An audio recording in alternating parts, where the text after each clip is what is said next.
저는 이수연, 올해 55살입니다.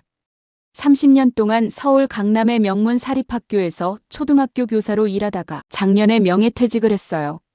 학부모들 사이에서도 평판이 좋았고 동료 교사들도 저를 신뢰했습니다. 남편은 저보다 3살 많은 58살로 대형은행에서 지점장까지 했던 사람이에요. 그런데 2년 전 갑작스럽게 명예퇴직을 하게 됐죠. 공식적으로는 구조조정이라고 했지만 저는 뭔가 석연치 않다는 생각이 들었습니다. 여보, 이제 우리도 여유롭게 살 수 있겠네. 남편이 웃으며 말했어요. 하지만 그 웃음이 어딘지 어색했습니다. 평상시 자신감 넘치던 모습과는 달랐죠. 우리 집은 4인 가족이에요. 막내딸 지은이가 올해 26인데 명문대를 졸업하고 대기업 취업 준비를 하고 있어요. 그리고 시어머니가 함께 살고 계십니다. 79이신데도 정정하세요. 그런데 최근 들어 남편의 행동이 조금씩 변하고 있었어요. 평소보다 외출이 잦아졌고 전화 통화를 할 때면 멀리 가서 하곤 했죠.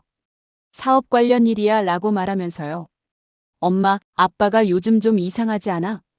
지은이가 조심스럽게 물어봤어요. 아빠도 퇴직하시고 나서 적응하시느라 힘드실 거야. 저는 그렇게 대답했지만 속으로는 저도 같은 생각이었습니다.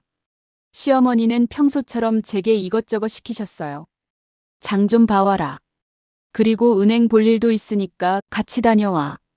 당연한 듯 말씀하시는 모습에 30년이 지나도 여전히 적응이 안 됐어요. 그날 은행에서 제 통장을 정리하면서 깜짝 놀랐습니다. 30년간 교사로 일하며 모은 돈, 그리고 부동산 투자로 불어난 자산이 생각보다 훨씬 많았어요. 정확히 계산해보니 15억 정도 됐습니다. 집에 돌아와서 남편에게 말했어요. 여보, 우리 재산이 생각보다 많네요. 이제 노후 걱정은 없을 것 같아요. 그 순간 남편의 눈빛이 변했습니다. 얼마나? 급하게 물어보더군요. 한 15억 정도 되는 것 같아요. 남편은 잠깐 멍하니 있다가 갑자기 활기를 되찾았어요. 그 정도면 뭔가 해볼 만하겠는데? 그때는 몰랐습니다. 그 한마디가 우리 가족을 나락으로 떨어뜨릴 시작이 될 줄은. 시어머니도 귀가 밝으셔서 다 들으셨는지 제게 오시더니 이상한 미소를 지으셨어요. 얘야, 그 돈 잘 관리해야 한다. 함부로 쓰면 안 되고. 평소와 달리 진지한 목소리셨습니다. 그런데 왜 그런 말씀을 하셨는지 그때는 이해할 수 없었어요. 그날 밤 남편은 늦게까지 컴퓨터 앞에 앉아 있었어요. 화면을 슬쩍 봤는데 사업 관련 자료들이었습니다. 뭔가 큰 그림을 그리고 있다는 느낌이 들었죠. 저는 불안한 마음을 애써 눌러가며 잠자리에 들었습니다. 30년 교직 생활을 마치고 평온한 노후를 꿈꿨는데 왜 이런 불길한 예감이 드는 걸까요? 그때만 해도 이 모든 게 정교한 함정의 시작일 줄은 꿈에도 몰랐습니다. 며칠 후 남편이 들뜬 목소리로 말했어요. 여보, 정말 좋은 기회가 생겼어. 내 후배가 사업을 하는데 투자자를 찾고 있대. 무슨 사업인데요? 저는 조심스럽게 물어봤습니다. 부동산 개발 사업이야. 요즘 핫한 지역에 상가 건물을 짓는 거라고 해. 1년만 투자하면 원금의 50% 수익을 보장한다는데 50% 수익이라니 너무 좋은 조건 같아서 오히려 의심스러웠어요. 그런 좋은 조건이면 은행에서 대출받아서 하지 왜 개인 투자자를 찾을까요? 그게 절차가 복잡하고 시간이 오래 걸린다는 거야. 지금이 타이밍인데 놓치면 안 된다고 해. 다음 날 남편은 그 후배라는 사람을 데려왔어요. 김 대표라고 소개했는데 45 정도로 보이는 남자였습니다. 정장을 깔끔하게 입고 있었지만 어딘지 모르게 어색한 느낌이 들었어요. 안녕하세요, 이수연 선생님. 민호 형이 말씀 많이 해주셨어요. 30년 교직 생활, 정말 존경합니다. 김 대표는 정중하게 인사했지만 눈빛이 너무 번쩍거렸어요. 저희 사업은 이미 허가도 다 받았고 시공사도 정해져 있습니다. 투자하시는 분들께는 계약서도 확실히 써드리고요. 서류를 꺼내 보여주는데 그럴듯해 보였어요. 하지만 제 교사 직감이 뭔가 이상하다고 말하고 있었습니다. 30년간 수많은 학부모들을 만나면서 사람 보는 눈이 생겼거든요. 김 대표의 말과 행동에는 미묘한 어긋남이 있었어요. 한번 현장도 보여드릴까요? 김 대표가 제안했습니다. 현장에 가보니 정말 공사가 진행 중이었어요. 하지만 뭔가 어수선했습니다. 일하는 사람들의 표정도 그리 밝지 않았고요. 여보, 어때? 괜찮은 것 같지? 남편이 기대에 찬 목소리로 물어봤어요. 은행 지점장을 했던 사람이 이런 것도 제대로 판단 못하나 싶어서 의외였습니다. 돌아오는 길에 저는 조심스럽게 말했어요. 좀 더 신중하게 생각해 보는 게 어떨까요? 우리 평생 모은 돈인데. 아니야, 이런 기회는 흔치 않아. 지금 안 하면 평생 후회할 거야. 남편의 목소리에는 절실함이 담겨 있었어요. 그때 김 대표가 새로운 인물을 소개했습니다. 저희 회사 최 비서예요. 업무를 총괄하고 있어서 궁금한 건 물어보셔도 됩니다. 최 비서는 39 정도의 여자였는데 똑똑해 보였어요. 하지만 남편을 바라보는 눈빛이 이상했습니다. 그냥 업무적인 시선이 아니라 뭔가 다른 감정이 있어 보였어요. 집에서 시어머니께 이야기를 드렸어요. 어머니, 그이가 사업 투자를 하고 싶다고 하는데 어떻게 생각하세요? 우리 민호가 하고 싶다는데 해야지. 은행에서 오래 일한 사람이 판단력이 없겠니? 시어머니는 당연하다는 듯 말씀하셨어요. 그런데 그 말에 묘한 여운이 있었습니다. 그날 밤 딸 지은이가 제 방에 왔어요. 엄마, 아빠가 누군가랑 통화하는데 목소리가 좀 이상해. 평소보다 다정하게 말하시는 것 같아. 제 가슴이 철렁했습니다. 설마 그런 일이? 하지만 최근 남편의 변한 모습들이 하나둘 떠올랐어요. 외출이 잦아진 것, 전화를 멀리 가서 받는 것, 그리고 오늘 본 최 비서의 시선. 아직 확실하지 않은 상황에서 성급하게 판단하면 안 된다고 생각했습니다. 하지만 불안한 마음은 점점 커져만 갔어요. 뭔가 거대한 위험이 우리 가족을 향해 다가오고 있다는 예감이 들었습니다.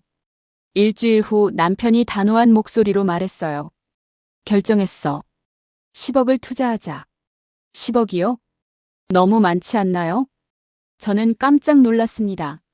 큰 돈을 넣어야 큰 수익이 나오는 거야. 김 대표도 10억 이상 넣어야 VIP 대우를 해준다고 해.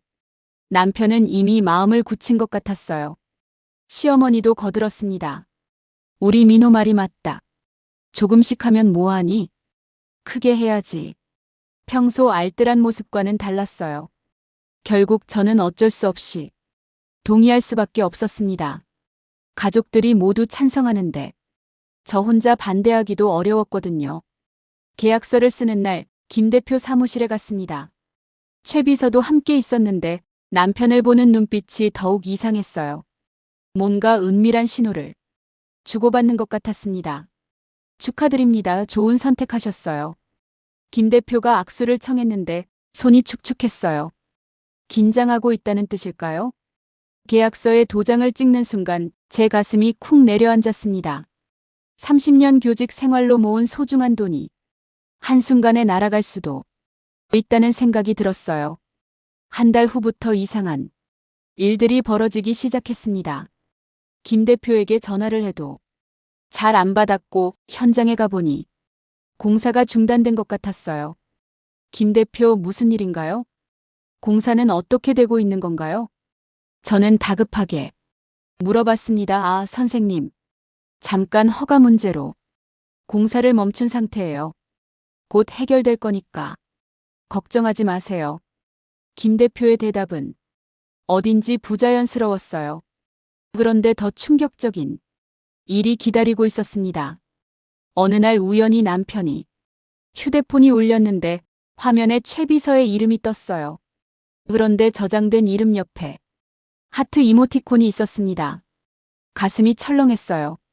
설마 정말 그런 사이일까요?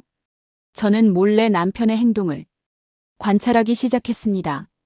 며칠 후 결정적인 순간이 왔어요. 남편이 외출한다고 해서 뒤를 따라가 봤습니다. 그런데 호텔 로비에서 최 비서와 만나는 게 아니겠어요. 그것도 손을 잡고 저는 그 자리에서 주저앉을 뻔했습니다. 30년 함께 살아온 남편이 다른 여자와 이런 관계라니. 게다가 제 돈으로 투자한 사업의 담당자와 말이에요. 집으로 돌아와서 남편에게 따졌습니다. 최 비서와 무슨 사이예요? 남편은 당황하더니 화를 냈어요. 뭔 소리야? 그냥 업무상 만난 거야. 왜 이렇게 의심해? 손잡고 있는 걸 봤어요. 호텔에서 그러자 남편의 얼굴이 싸늘해졌습니다. 그래, 맞아. 최 비서와 사귀고 있다. 어쩔 거야? 순간 머리가 하얘졌어요. 예상했던 일이지만 직접 들으니 충격이 너무 컸습니다. 그럼 사업은? 우리 돈 10억은? 어떻게 되는 거예요? 그건 걱정 마, 사업은 사업이고 개인적인 일은 개인적인 일이야. 남편은 태연하게 말했어요. 하지만 제 불안은 현실이 됐습니다. 일주일 후 김 대표에게 전화가 왔어요. 죄송합니다. 선생님, 허가가 취소됐어요. 투자금을 돌려드리기 어려울 것 같습니다. 그게 무슨 소리예요? 계약서도 있고 법적으로 보장된 거 아니에요? 계약서에 면책 조항이 있잖아요. 불가항력적인 상황에서는 책임지지 않는다고. 김 대표의 목소리는 차갑기만 했어요. 그제서야 깨달았습니다. 처음부터 계획된 사기였다는 걸. 남편의 불륜과 사업 실패가 우연의 일치가 아니라 모든 게 연결되어 있었다는 걸. 10억이 한순간에 날아갔습니다. 30년 교직 생활에 결실이 물거품이 된 거예요. 그리고 남편의 배신까지. 이제 저에게 남은 건 무엇일까요? 절망감이 온몸을 감쌌습니다. 10억을 날린 충격에서 아직 헤어나지 못했는데 더 큰 충격이 기다리고 있었습니다. 지은이가 급하게 달려와서 말했어요. 엄마, 아빠한테 큰일 났어. 예전 은행에서 일할 때 문제가 있었나 봐. 무슨 소리니? 인터넷에 아빠 이름으로 기사가 났어. 부정대출 의혹이래. 급하게 검색해보니 정말 남편 이름이 나와 있었어요.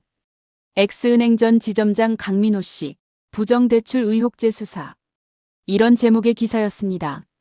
기사를 읽어보니 2년 전 남편이 갑자기 퇴직한 이유를 알 수 있었어요. 개인적인 이익을 위해 부실한 기업의 대출을 승인해줬고 그 대가로 금품을 받았다는 의혹이었습니다. 여보, 이게 정말이에요? 저는 떨리는 목소리로 물어봤어요. 남편은 피하려고 했지만 결국 인정했습니다. 그때 상황이 어려워서 어쩔 수 없었어. 어쩔 수 없었다고요? 은행원으로서 해서는 안 될 일이었잖아요. 당신이 뭘 알아? 현실이 얼마나 팍팍한지. 남편이 소리쳤어요. 그런데 더 놀라운 건 지은이의 반응이었습니다. 엄마, 아빠도 어려우니까. 그런 거 아니야? 너무 다그치지 마. 지은아, 이건 명백한 잘못이야. 아빠가 사과해야 할 일이고. 그래도 아빠잖아. 엄마가 너무 냉정한 것 같아. 지은이가 아빠 편을 들더군요. 더 충격적인 건 시어머니의 반응이었어요. 이런 일로 우리 가족이 흔들리면 안 된다. 조용히 넘어가자. 어머니, 이게 조용히 넘어갈 일인가요? 법적인 문제예요. 그러니까 더욱 조용히 해야지. 소문나면 우리 체면이 어떻게 돼? 시어머니는 체면만 걱정하셨어요. 이상했어요. 왜 가족들이 모두 남편 편만 드는 걸까요? 저만 이상한 사람 취급을 받고 있었어요. 그런데 며칠 후 더 큰 배신이 기다리고 있었습니다. 남편이 최 비서와 만나는 걸 또 목격했는데 이번엔 법무사 사무실이었어요. 몰래 들어가서 들어보니 충격적인 대화가 오가고 있었습니다. 이혼 서류는 언제 내밀 거야? 최 비서가 물어봤어요. 조금만 더 기다려. 수연이한테 남은 재산이 더 있을 거야. 그것까지 빼낸 다음에 이혼해야지. 남편의 대답이었습니다. 그런데 정말 계획대로 잘 진행되고 있네. 김 대표도 역할을 잘해줬고. 최 비서가 웃었어요. 처음부터 다 짜여진 각본이었잖아. 내가 투자 이야기를 꺼내면 김 대표가 나타나서 사기치고 그 사이 우리는 사랑에 빠진 척하고. 저는 그 순간 온몸이 얼어붙었습니다. 처음부터 모든 게 계획된 일이었던 거예요. 남편과 최 비서 그리고 김 대표가 한패가 되어 저를 속인 거였습니다. 그런데 어머님은 어떻게 설득했어? 최 비서가 궁금해했어요. 우리 어머니가 생각보다 현실적이야. 며느리보다 아들이 중요하다고 생각하시거든. 남편이 비웃듯 말했어요. 순간 모든 게 이해됐습니다. 왜 시어머니가 사업, 투자를 적극 찬성하셨는지, 왜 남편 편만 드셨는지 처음부터 알고 계셨던 거예요. 지은이는 어때? 최 비서가 또 물어봤어요. 얘도 결국 돈이야. 아빠가 재산을 다 가져가면 자기한테도 득이 될 거라고 생각하고 있어. 남편은 딸까지 이용하고 있었던 거예요. 저는 그 자리에서 도망치듯 나왔습니다. 30년 함께 살아온 남편, 26년간 키운 딸, 그리고 시어머니까지 모두가 저를 배신한 거였어요. 집에 돌아와서도 정신이 멍했습니다. 믿고 있던 모든 것들이 거짓이었다니. 제가 그동안 얼마나 순진했던 걸까요? 그날 밤 남편이 당당하게 말했어요. 수연아, 우리 이혼하자. 왜요? 성격이 안 맞아. 앞으로도 함께 살기 어려울 것 같아. 태연하게 말하더군요. 그럼 재산 분할은 내가 가장으로서 가족을 위해 투자한 거니까 손실에 대한 책임도 나한테 있어. 남은 재산도 내가 관리하는 게 좋겠어. 뻔뻔하게 말하는 모습에 할 말을 잃었어요. 모든 걸 잃었습니다. 돈도, 가족도, 믿음도. 이제 저는 어떻게 살아가야 할까요? 이혼 서류를 받은 날, 저는 정말 막막했습니다.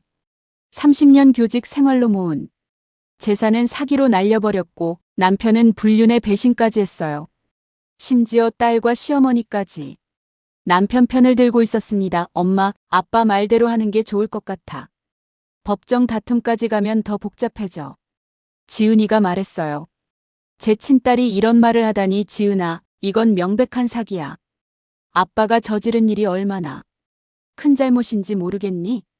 그래도 가족끼리 법정에서 싸우는 건 너무해. 지은이는 끝까지 아버지 편이었어요. 시어머니도 마찬가지였습니다. 수연아, 이혼하고 내 갈 길 가라. 우리 민호 인생 망치지 말고. 어머니, 저를 30년 동안 며느리로 생각하지 않으셨나요? 며느리는 며느리고 아들은 아들이다. 당연히 아들이 우선이지. 차갑게 말씀하시더군요. 친정 어머니마저 몇 년 전에 돌아가셔서 이제 기댈 곳도 없었습니다. 정말 세상에 혼자 남겨진 기분이었어요. 다음 날 짐을 싸서 집을 나왔습니다. 임시로 작은 원룸을 얻었는데 30년 살던 집에서 이런 곳으로 오니 현실이 실감났어요. 그런데 짐을 정리하던 중 오래된 연락처 수첩을 발견했습니다. 그 안에 친구 은미의 연락처가 있었어요. 30년 전 함께 교사가 됐던 동기 친구였습니다. 은미야, 나 수연이야. 어머, 수연아. 정말 오랜만이다. 어떻게 지내? 오랜만에 듣는 반가운 목소리에 눈물이 났어요. 그동안의 일을 모두 털어놨습니다. 뭐 그런 일이 있었다고? 지금 어디 있어? 내가 바로 갈게. 한 시간 후 은미가 달려왔어요. 30년이 지났지만 여전히 든든해 보였습니다. 현재 초등학교 교장으로 일하고 있다고 했어요. 수연아, 이건 명백한 사기야. 그냥 당하고 있으면 안 돼. 하지만 증거가 없잖아. 그리고 가족들이 모두. 가족이 뭐가 중요해? 너를 이렇게 속이고 배신한 사람들인데. 은미는 화가 난 듯 말했어요. 그런데 정말 어떻게 해야 할지 모르겠어. 변호사 비용도 없고. 걱정 마, 내가 도와줄게. 우리 남편이 변호사잖아. 일단 상담부터 받아보자. 우선 증거부터 수집해야 해. 네 남편과 그 여자 김 대표가 한편이라는 걸 증명해야 할 것 같아. 은미는 즉시 행동에 나섰습니다. 남편의 휴대폰 통화 내역부터 확인해보자. 그리고 김 대표 회사의 실체도 조사해야 해. 며칠 후 은미와 은미의 남편은 충격적인 사실을 알아왔어요. 수연아, 김 대표 회사는 허위 회사야. 실제로는 존재하지 않는 곳이었어. 그럼 처음부터 사기였다는 거네요? 맞아. 그리고 더 놀라운 건 최 비서의 본명을 알아보니 김 대표의 여동생이었어. 진짜 이름은 김지연이고 전과도 있어. 저는 소름이 돋았어요. 정말 정교하게 계획된 사기였던 거죠. 그런데 가장 중요한 건 남편이 이들과 언제부터 접촉했느냐였어요. 만약 투자 전부터 알고 있었다면 공범이 되는 거라고 변호사님이 설명해줬어요. 며칠 더 조사한 결과 결정적인 증거를 찾았습니다. 남편과 김지연이 1년 전부터 만나고 있었다는 호텔 투숙 기록이 나온 거예요. 이제 됐어, 수연아, 이 정도면 사기죄로 고발할 수 있어. 하지만 저는 여전히 망설여졌어요. 가족들이 더 상처받을 텐데. 수연아, 지금 상황에서 가족을 생각할 때가 아니야. 너부터 살아야 해. 은미가 단호하게 말했어요. 그때 지은이에게서 전화가 왔습니다. 엄마, 아빠가 재혼한대. 그 최비서랑. 뭐라고? 이혼도 안 끝났는데 벌써 결혼 얘기를 하고 있어. 그리고 엄마 재산 중에 아직 안 찾은 게 더 있다면서 찾아보라고 하네. 그 순간 확신했습니다. 이 사람들은 끝까지 저를 우롱하려고 한다는 걸. 더 이상 참을 이유가 없었어요. 은미야, 고발하자. 모든 증거를 모아서 법정에서 진실을 밝혀야겠어. 그래, 그게 맞아. 우리 이제 본격적으로 반격해보자. 30년 교사 생활을 통해 배운 건 정의가 결국 승리한다는 것이었어요. 비록 늦었지만 이제라도 싸워보겠습니다. 저를 속이고 배신한 사람들에게 정당한 대가를 치르게 할 거예요. 은미와 함께 변호사 사무실을 나서며 생각했습니다. 이제 진짜 전쟁이 시작된 거라고. 하지만 이번에는 제가 주도권을 쥐고 싸울 거였어요. 은미와 함께 본격적인 반격을 준비하기 시작했습니다. 30년 교사 생활을 통해 배운 치밀함과 계획성이 이때 빛을 발했어요. 수연아, 우선 남편 통장 거래 내역부터 확인해봐야 해. 10억이 어디로 갔는지 추적해보자. 은미가 말했어요. 다행히 제가 공동명의로 되어 있던 통장들이 있어서 거래 내역을 확인할 수 있었습니다. 놀랍게도 10억은 김 대표가 아니라 다른 계좌로 이체되어 있었어요. 이상하네, 이 계좌 주인이 누구지? 은미가 의아해했어요. 조사 결과 그 계좌의 주인은 김지연, 즉 최비서였습니다. 남편이 투자금을 직접 최비서 계좌로 보낸 거였어요. 이제 확실해졌어. 남편이 처음부터 공범이었다는 증거야. 은미가 흥분했어요. 하지만 저는 더 큰 그림을 그리고 있었습니다. 은미야, 우리도 그들처럼 연극을 해보면 어떨까? 무슨 소리야? 남편이 저를 속였듯이 이번엔 제가 남편을 속여보고 싶었어요. 제가 완전히 무너진 것처럼 연기하면서 그들의 꼬리를 잡는 거죠. 다음 날 저는 남편에게 전화를 걸었어요. 울먹이는 목소리로 말했습니다. 여보, 제가 잘못했어요. 이혼도 당신이 원하는 대로 하겠어요. 재산도 다 가져가세요. 남편은 의외라는 듯 말했어요. 갑자기 왜 그래? 혼자 살아보니까 너무 힘들어요. 제가 당신 없이는 아무것도 할 수 없는 사람이었나 봐요. 연기라고는 하지만 실제로 느꼈던 감정이라 자연스럽게 나왔어요. 그럼 이혼 조건에 대해서 얘기해보자. 네, 당신이 원하는 대로 하겠어요. 대신 한 가지만 부탁해요. 뭔데? 제가 숨겨둔 적금이 하나 더 있어요. 그것도 찾아서 드릴게요.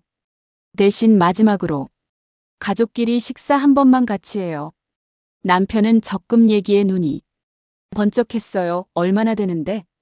3억 정도 될 거예요. 교사 시절에 매월 조금씩 넣어둔 거라서요. 실제로는 그런 적금은 없었어요. 하지만 남편의 탐욕을 이용한 거였죠. 며칠 후 가족 식사 자리가 마련됐습니다. 남편과 지은이, 시어머니까지 모였어요. 저는 미리 은미에게 부탁해서 녹음 장비를 준비했습니다. 그래서 적금은 언제 찾을 건데? 남편이 바로 본론을 꺼냈어요. 내일 은행에 가려고요. 하지만 궁금한 게 있어요. 뭔데? 김 대표는 정말 당신 후배가 맞나요? 처음부터 알고 있던 사이는 아니고. 남편은 잠깐 당황했지만 태연한 척했어요. 물론이지. 후배가 맞아. 그때 지은이가 끼어들었어요. 엄마, 이제 와서 그런 걸 물어봐서 뭐해?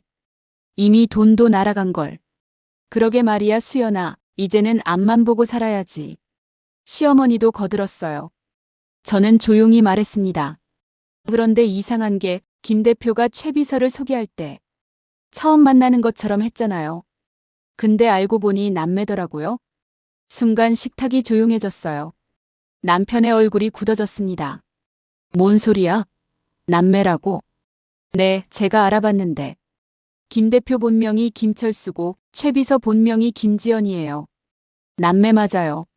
남편은 당황해하며 말했어요. 그럴 수도 있지. 업무상 남매 관계를 숨길 수도 있는 거 아니야? 그런가요? 그럼 최 비서와 언제부터 가까워지신 거예요? 사업 시작하고 나서부터. 정말요? 그런데 호텔 투숙 기록을 보니까 1년 전부터 같이 투숙하신 기록이 있던데요. 그 순간 남편의 얼굴이 새하얗게 변했어요. 지은이와 시어머니도 놀란 표정이었습니다. 엄마, 그게 정말이야? 지은이가 물어봤어요. 호텔 기록은 거짓말하지 않지. 그리고 더 있어. 10억이 김 대표가 아니라 김지연 계좌로 직접 이체됐더라고. 시어머니가 남편을 째려봤어요. 민호야, 이게 무슨 소리냐? 남편은 더 이상 변명할 수 없다는 걸 깨달았는지 갑자기 화를 냈어요. 그래, 맞아. 처음부터 계획된 일이었어. 어쩔 거야? 순간 녹음기가 모든 걸 담고 있다는 사실을 떠올렸습니다. 드디어 결정적인 자백을 받아낸 거예요. 그럼 저를 처음부터 속일 계획이었던 거네요. 당신이 너무 순진해서 속이기 쉬웠어. 30년이나 교사를 했으면서 세상 물정을 하나도 모르더라고. 남편이 비웃으며 말했어요. 그 순간 저는 확신했습니다. 이제 모든 준비가 끝났다고. 내일부터 본격적인 반격이 시작될 거라고. 다음 날 아침 저는 은미와 함께 경찰서로 향했습니다. 어제 녹음한 파일과 그동안 수집한 모든 증거를 들고 말이에요. 사기죄, 배임죄로 고발하겠습니다. 저는 단호하게 말했어요. 경찰은 저희가 준비한 증거들을 보고 놀라워했습니다. 이 정도면 충분히 입건 가능합니다. 피고발인들을 곧 소환하겠어요. 바로 그날 오후 남편에게서 다급한 전화가 왔어요. 여보, 이게 무슨 짓이야? 경찰에서 소환장이 왔어. 당신이 한 짓의 대가예요. 저는 차분하게 대답했어요. 미쳤어? 우리 가족인데 이렇게까지 해야 해? 가족이요? 가족이 서로를 이렇게 속이고 배신하나요? 남편은 급하게 말했어요. 알았어. 돈 돌려줄게. 10억 다 돌려줄 테니까 고발 취소해줘. 이제 와서 돌려준다고요? 늦었어요. 그런데 정말 놀라운 일이 벌어졌습니다. 김지연이 먼저 자수를 한 거예요. 아마 경찰 수사가 본격화되자 겁이 났나 봅니다. 은미가 급하게 연락을 줬어요. 수연아, 김지연이 모든 걸 자백했어. 남편과 김 대표까지 다 불어버렸다고. 김지연의 자백에 따르면 이들은 1년 전부터 계획을 세웠답니다. 남편이 은행에서 부정대출 문제로 곤란해졌을 때 김지연과 김 대표가 접근한 거였어요. 남편이 부인 재산이 많다고 자랑했대. 그래서 사기 계획을 세운 거야. 은미가 설명해줬어요. 며칠 후 더 충격적인 사실이 밝혀졌습니다. 시어머니께서 저에게 찾아오신 거예요. 수연아, 할 말이 있다. 어머니, 무슨 말씀이세요? 사실은 내가 부동산을 좀 가지고 있다. 민호한테는 비밀로 해뒀는데. 시어머니가 조심스럽게 말씀하셨어요. 그게 무슨 소리예요? 너를 시험해보려고 그랬다. 며느리가 돈 때문에 우리 가족을 어떻게 대할지 보고 싶어서. 시어머니의 고백이었어요. 그럼 지금까지 가난한 척 하신 거였어요? 그래. 그런데 내가 잘못 봤구나. 민호가 이런 앤 줄 몰랐어. 시어머니는 눈물을 흘리며 사과하셨어요.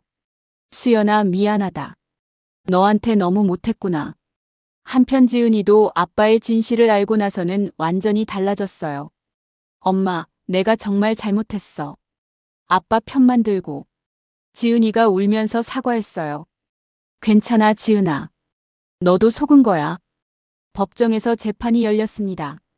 남편과 김 대표, 김지연 모두 사기죄로 기소됐어요. 재판장에서 남편은 끝까지 변명을 늘어놨지만 증거가 너무 명확했습니다. 특히 제가 녹음한 파일이 결정적이었어요. 피고인은 피해자를 계획적으로 속여 10억 원을 편취한 사실이 명확히 인정됩니다. 판사가 판결을 내렸어요. 남편은 징역 2년, 김 대표와 김지연은 각각 징역 1년 6개월과 1년을 선고받았습니다. 그리고 손해배상 명령까지. 재판이 끝나고 나서 은미가 말했어요. 수연아, 정말 잘했어. 끝까지 포기하지 않았으니까 이런 결과를 얻은 거야. 그런데 가장 놀라운 건 시어머니의 행동이었어요. 당신이 숨겨두신 부동산을 모두 제게 물려주시겠다는 거였어요. 수연아, 이게 다 내 거다. 내가 민호한테 속아서 너한테 못되게 굴었으니까. 어머니, 그런 마음만으로도 고마워요. 아니야, 진짜 내 거야. 그리고 앞으로는 내가 너를 진짜 딸처럼 생각하고 살게. 10억을 되찾은 것도 기뻤지만 가장 기쁜 건 진실이 밝혀진 거였어요. 30년 교사 생활을 통해 배운 정의로운 마음이 결국 승리한 거죠. 재판이 모두 끝나고 6개월이 지났습니다. 남편은 교도소에서 복역 중이고 김 대표와 김지연도 각자 형을 살고 있어요. 무엇보다 다행인 건 가족 관계가 회복된 거예요. 지은이는 그동안의 미안함을 표현하며 저를 더욱 잘 대해줬고 시어머니도 완전히 달라지셨어요. 엄마, 정말 대단해. 30년 교사 경험이 헛되지 않았네. 지은이가 존경하는 눈빛으로 말했어요. 힘들 때 포기하지 않아서 다행이야. 시어머니께서 물려주신 부동산까지 합치니 제 재산은 오히려 늘어났어요. 하지만 돈보다 중요한 건 진실을 밝혀낸 것 자체였습니다. 어느 날 은미가 제안했어요. 수연아, 우리 같이 뭔가 해보면 어떨까? 너처럼 억울한 일 당한 사람들을 도와주는 일 말이야. 좋은 생각이네. 교사였으니까 상담도 잘할 수 있을 것 같고. 그래서 저희는 작은 상담센터를 열었어요. 가정 내 사기나 배신을 당한 분들을 도와드리는 일을 시작한 거죠. 첫 번째 상담자가 오셨을 때 기억이 나요. 50대 여성분이었는데 저와 비슷한 상황이셨어요. 선생님, 저도 남편한테 속았어요. 어떻게 해야 할지 모르겠어요. 울면서 말씀하시더군요. 괜찮아요. 포기하지 마세요. 진실은 반드시 밝혀집니다. 제가 위로해드렸어요. 그분의 사건도 결국 해결됐어요. 저희가 도와드려서 사기꾼들을 법정에 세울 수 있었거든요.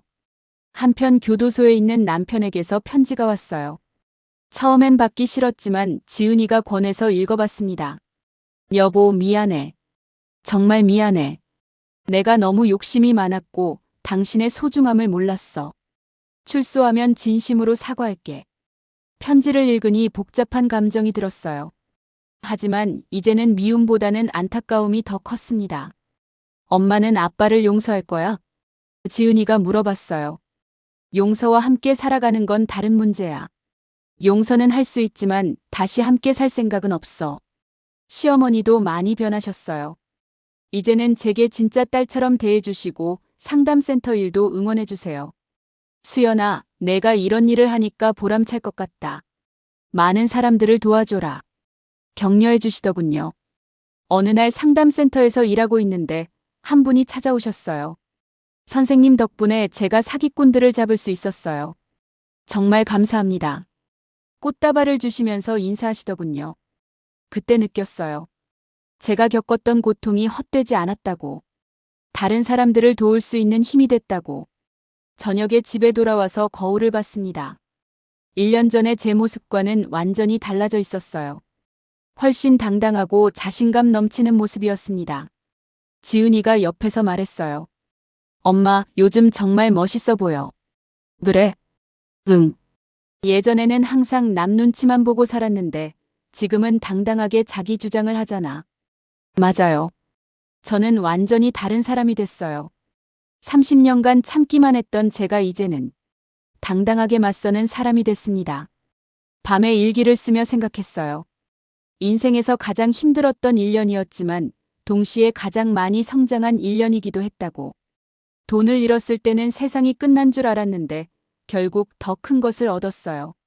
진정한 자아를 찾았고 가족의 진짜 사랑을 확인했고 다른 사람을 도울 수 있는 보람까지.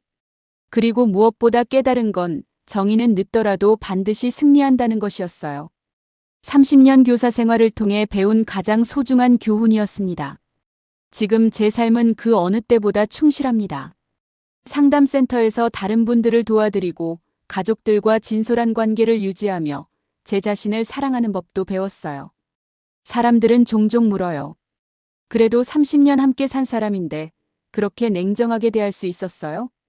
저는 이렇게 대답합니다. 사랑과 정의는 별개예요.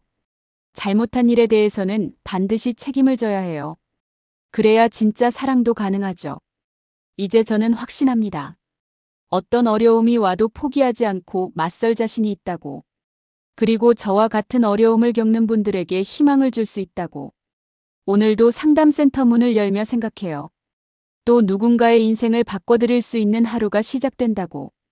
그리고 그 일이 저에게는 최고의 보람이라고. 진정한 승리는 복수가 아니라 성장이었어요. 저를 배신한 사람들을 미워하는 대신 더 많은 사람들을 사랑할 수 있게 된 것. 그것이 제가 얻은 가장 큰 선물입니다.